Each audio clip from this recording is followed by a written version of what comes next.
کیا ایک کالونی میں ایک لڑکا تھا، اس کو جن آتے تھے، تو جن آنے کی صورت میں پھر باقاعدہ سانس کی آواز بھی آتی تھی اور لڑکی کے گانے کی آواز بھی آتی تھی اور ڈانس کے وقت پیر پٹکنے کی آواز بھی آتی تھی۔ تو میں نے پوچھا کتنے آدمی ہو؟ اس نے کہا 70 آدمی۔ کہنے لگا 2 باجا بجانے والے ہیں، 2 دف بجانے والے ہیں اور 3 یا 4 ناچنے والے ہیں۔ ایک آدمی کی آواز میں ساری تبدیلیاں آ رہی۔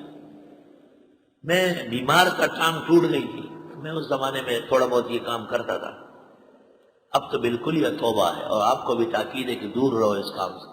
ٹانگ ٹوٹی ہوئی تھی، ہمارے مولانا فضل کریم صاحب تھے جو 50 آدمیوں کے لیے اکیلے کافی، جمعیت علماء صوبہ سرحد کے سابق سالار تھے، سید گل بادشاہ مرحوم کے پائے کے بزرگ تھے۔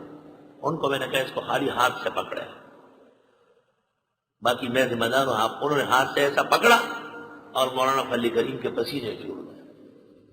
میں نے کہا کیوں؟ کہا ایسا معلوم ہوتا ہے یہ کمر میرے اوپر رکھا ہوا ہے۔ میں نے 1 منٹ کے بعد کہا، میں نے کہا آپ کہنے لگا آپ ٹھیک ہو گیا۔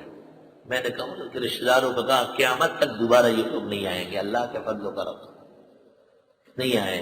شکر گزار ہوں میں ان جنات کا بھی جنہوں نے اس عاجز اور فقیر کی استدعا کو قبول کیا۔ میں کوئی عامل نہیں ہوں، میں کوئی ترکیب جانتا ہوں، بس آیات و احادیث کی برکتیں جانتا ہوں، اس کے علاوہ میرے پاس کوئی کمال اور فن نہیں، قطع نہیں، مجھے چاہیے بھی نہیں، الحمدللہ۔